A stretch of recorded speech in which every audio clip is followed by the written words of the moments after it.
You know, something that really bothers me is when someone tells me that I don't give a crap about something when I know that I do, that I probably have proof of it. I can show evidence. But it's all millennials this and millennials don't do that. And all they care about is selfies and Pokemon. They don't care about real stuff. And then they show evidence, like they think it's evidence, but they say, oh, in the elections 2004 through 2012, millennials, more than half of them didn't even bother to vote, didn't even show up on election day. Proof that millennials don't give a crap. Or do they?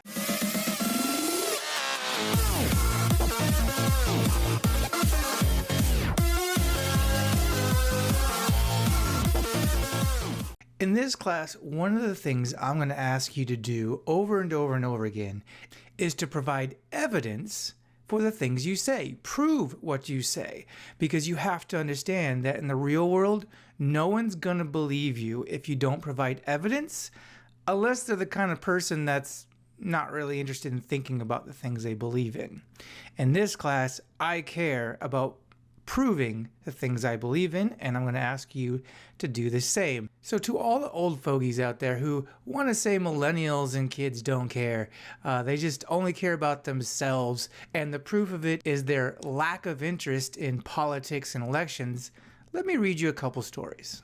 In 2005, the Los Angeles Times interviewed a student who spent his semester break, instead of going on vacation, volunteering in New Orleans trying to help salvage homes flooded by Hurricane Katrina, which had just devastated much of Louisiana and New Orleans in particular. The young man had spent his vacation time organizing a group of student volunteers who then gave up their break to do hard labor in the devastated region far from their campus. Remember, UCLA is in California, and this guy spent his time organizing people to travel all the way to New Orleans and back. One of the students who followed him to Louisiana to help the relief effort in the wake of Hurricane Katrina was actually active in many other things as well.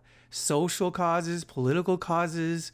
He was interested and engaged with trying to help deal with problems of development in Africa, campus politics, even involved in the war in Iraq. But when he was asked about his interest in politics and elections, he said he didn't have any. Like many of his fellow students, he did not vote in the last election. In fact, he did not participate at all in the 2004 presidential campaign, which would have been his first opportunity to vote. Now, to those who would say millennials, young people aren't interested in their community, aren't interested in being engaged with the world around them, this guy could have just walked across campus one morning to vote, but chose not to because he didn't see the point. But when asked, hey, do you want to travel halfway across the country to help people and spend your entire vacation trying to, do hard work, labor? He said yes, because he knew it would help people. And that is going to be one of the topics of this unit and the entire class as a whole is, what does it mean to be a citizen of the United States government? But before we get too deep into that, let's talk about what government is.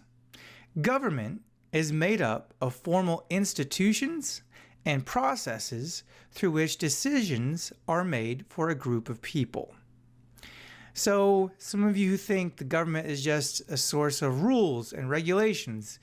That's true, but there's a lot more to it than that. It's not just as simple as that's the man and the man just tells us what to do and we have nothing we can do in return.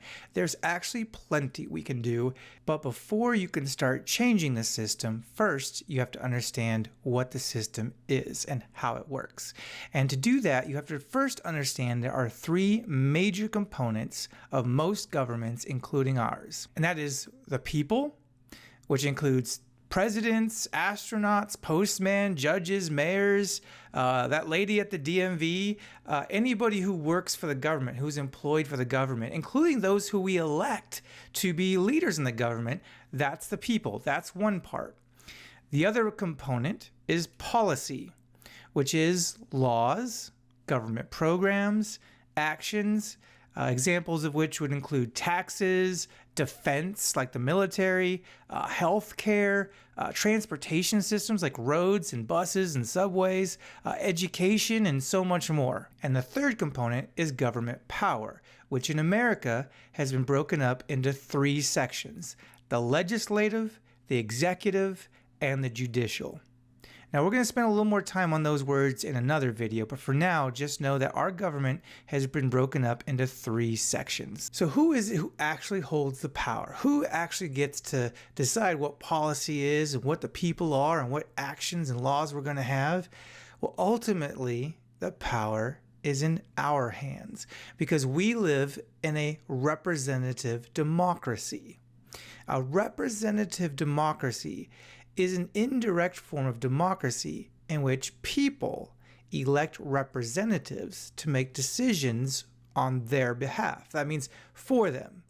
People don't make the decisions themselves. The citizens don't make the decisions themselves, but they vote people in to do it for them.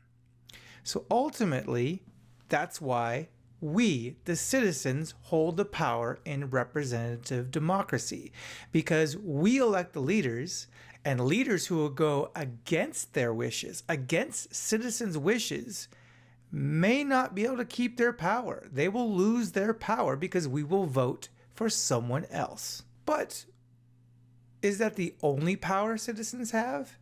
Is it possible that all these years when we've been told voting is the most important thing you can do as a citizen, if you want to have your voice heard, you vote. If you don't vote, then you don't care and you have no voice and you might as well just shut up because if you don't vote, you don't get a say.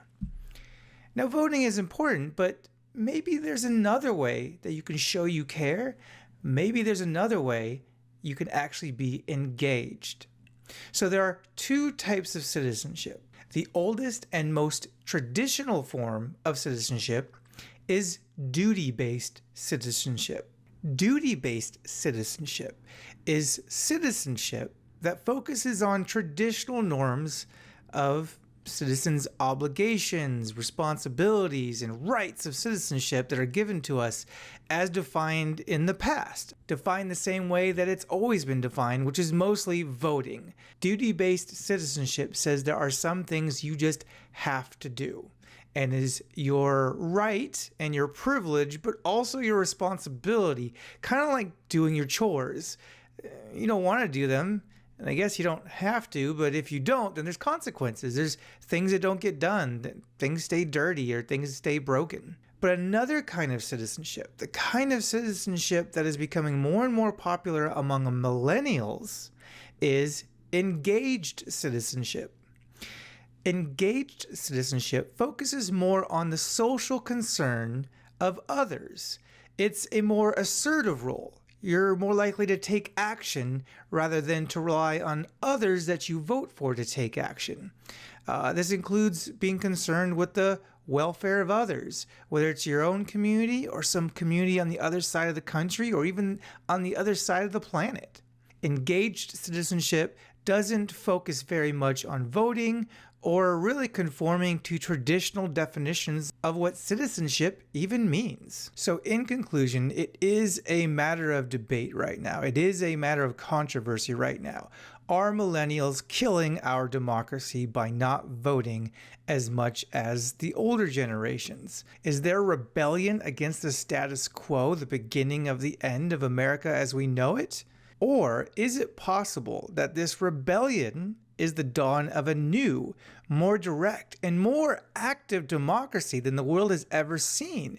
Maybe there's room for both types of citizenship. Now, unfortunately, no one can prove that they have the answer because it's too early to tell. We just don't know. But one thing I can tell you, and yes, this is a cliche coming up, it is up to you. You will decide what kind of citizen you want to be and multiply that decision across every other member of your generation. And yeah, you will answer that question. Thank you. And if you have any questions, please ask me in class.